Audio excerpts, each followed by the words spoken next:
guys, and welcome back to my channel. Thank you so much for tuning back in, and if you're new here and like what you see, please don't forget to subscribe down below and turn on your notification bell to become a part of our family.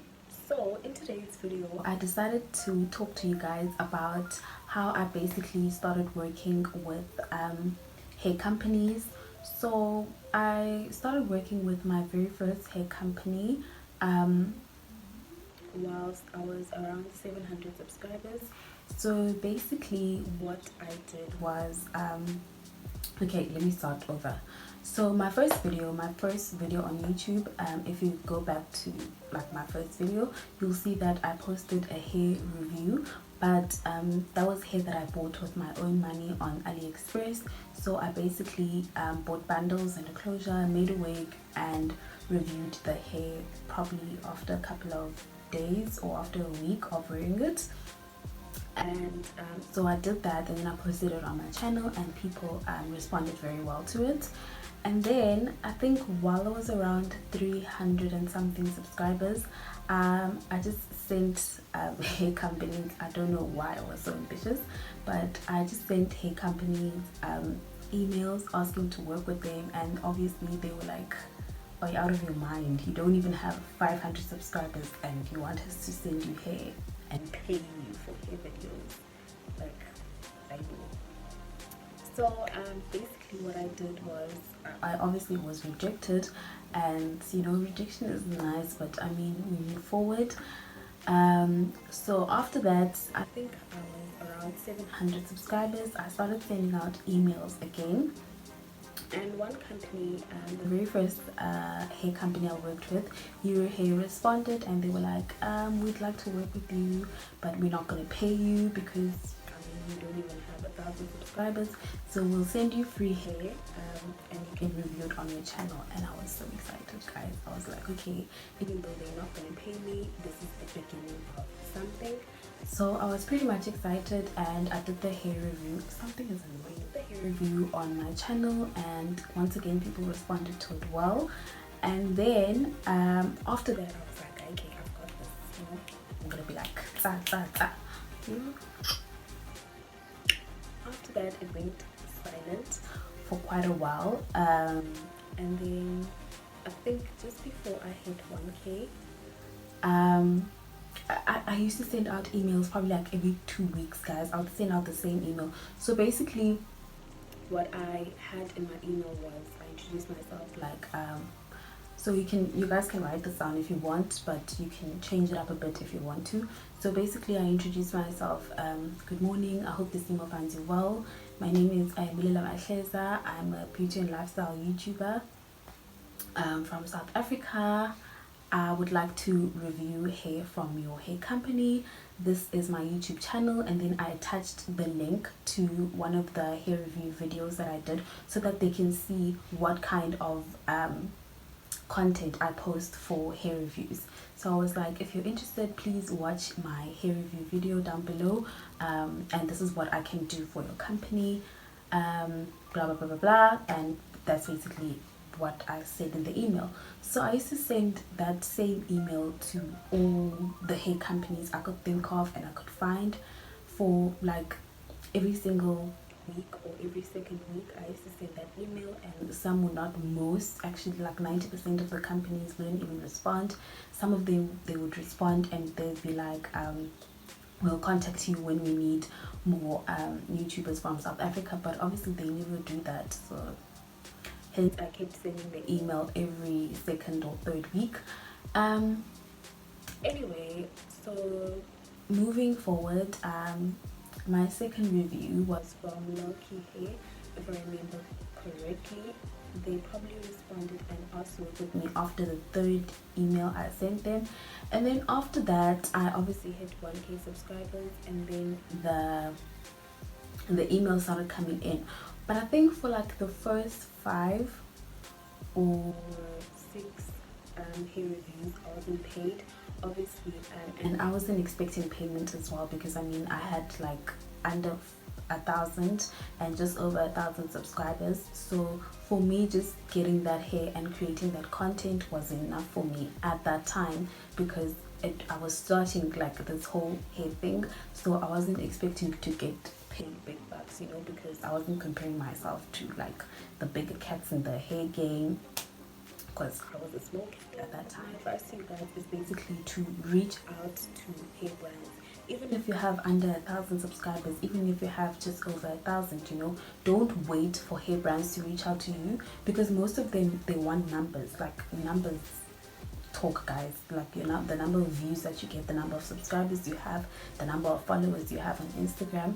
So just try your luck and approach brands rather than waiting, especially when it comes to hair brands, rather than waiting for them to approach you, because they'll probably approach you around 5,000, 10,000 subscribers.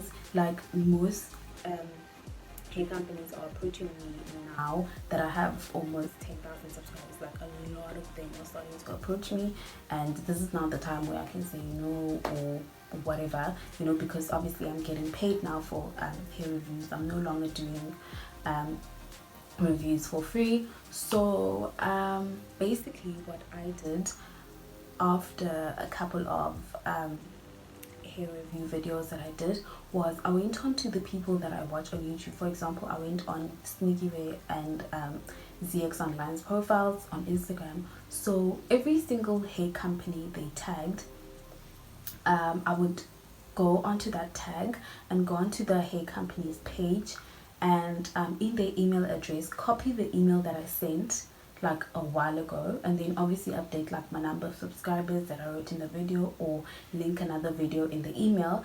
And then on the Instagram profile, I would go to email, and then it would directly take me to my emails with the company's email address, and I would send that, and in the subject I would write hair collaboration for YouTube or for Instagram, whatever the case may be. So I would write hair collaboration dash YouTube, and I would copy, I would paste rather that email that I drafted a while back, and I would send that. So I would do that for every single hair company the girls that I was watching were for hair reviews tagged. So I would do that. For example, if I go to Zama's profile and she tagged like 12 different hair companies, I would send all 12 of those hair companies the same email. I would go on Sneaky Ray's profile and I would tag every single company, and I did that for the longest time, and it worked out for me because I was tired of waiting for brands to reach out to me, and this is what I wanted to do. I wanted to do hair content because I enjoy wigs so much, and I was like, okay, for them to approach me, so rather I approach them. And my advice to you guys is that don't get tired of sending emails. Eventually that one brand will want to work with you, and then the next, and then the other, and then you'll just be something bigger than you expected. So when it comes to payments for hair videos, I'm not saying you guys shouldn't expect payments, but in the beginning, when I was under 1,000, when I worked with my first hair brand, and when I was over 1,000, probably the first 5 hair reviews I did them for free. I don't want you guys to expect payment, because you basically starting out, you're trying to, you know, get your name out there, you're trying to push this whole hair review thing. So you can't get hair with, let's say, 2,000 rand from a hair company and then also expect to be paid 2,000 rand whilst you have 2,000 subscribers. It doesn't work that way. So just try, and most of them will be like, we'll send you hair only if you do the review video for free. Just if you're still like growing yourself on YouTube, accept the offer, and eventually, because with like the first hair company that I worked with, they pay me now to do hair reviews, but back at the time that I started working with them, when I was under 1,000 subscribers, they didn't hesitate to tell me that we are not going to pay you, you can do this for free, you know, and I accepted that offer. Another thing that I wanted to say is some of the hair companies don't have the direct email address on their Instagram profiles. So whenever you watch anyone who does hair reviews, whenever you watch their videos, in the description box you have like all the information about the hair, direct links to the hair, and at the bottom they would have like a WhatsApp number and email address and whatever. take that email address and send that hair company the email address. If they don't reply the first week, send next week again, send the third week, send the fourth week, send next month, up until they reply. And even if they reply and say we'll contact you when we need people, continue sending those emails, because every single day your channel is growing and you never know when they'll say, okay, we're ready, we want to work with you, you know. So don't get tired of approaching brands. It's fine even if you send them an email every second week, that's fine, because now we are cooler, and your channel is growing every second week. So just don't get tired of that. And I know a lot of YouTubers say that hair companies start working with you when you probably around 5,000 or 10,000 subscribers. That's partly true, but I mean, I started working with a hair company under 1,000 subscribers. So your work ethic should speak for yourself more than numbers do sometimes. So if your work is good and people respond to your content well, and people like you, some hair companies will agree to work with you for free, of course. So just don't be discouraged by that. Don't be discouraged because you don't have 5,000 or 10,000 subscribers. Just do what you can. The same eventually when you start getting paid, let's say for example you get a 30-inch wig that is worth that's worth 3,000 rand. You honestly cannot expect the brand to pay you like 3,000 rand cash as well for doing the hair video, because I mean, you're getting a product that is worth so much and you're gonna keep it forever, like it's yours, a brand new product that you're gonna keep forever, but you also want to be paid 3,000 rand. Like, it doesn't work like that. I'm not saying you should undercharge yourself. Sometimes they will ask you like, what is your price for a hair review video? Don't overcharge as well. Consider the price of the hair that you're getting. Most of the time you will know how much the hair you're getting is before you actually get the hair, because they'll send you a link to their website and ask you to choose whatever hair that you want, or they'll choose the hair for you and send you a link of the hair, and then when you go to that link you'll see the price in dollars, and when you convert that price in dollars to South African rands, you will see how much the hair actually costs. Then only you can give whatever price you want to give yourself. I'm not going to tell you guys how to charge yourselves, because we're all different. The quality of our videos is different, the work that we do is different, and the number of views and subscribers we have is different.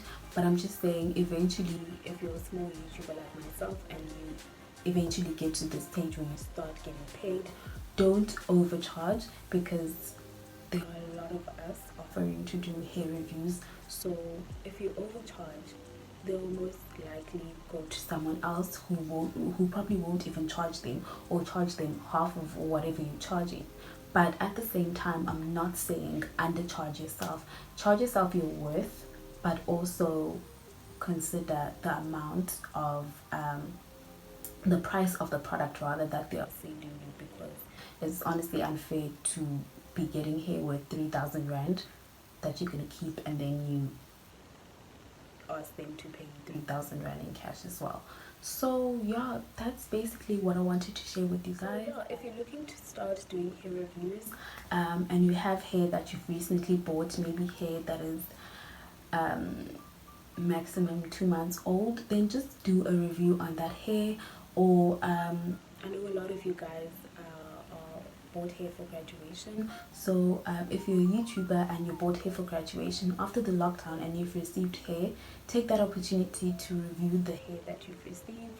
And yeah, if you have bought any hair from any AliExpress vendor within like the 2 months that have passed, then just start and do a review on that hair that you bought, and then draft an email where you introduce yourself and you're asking to review the company's hair, and you attach links to the hair video that you did, and just see where it goes for you. So that is all that I wanted to share with you guys. I hope this video was somewhat informative, and it will give you the push to actually start approaching hair companies rather than waiting for them to approach you.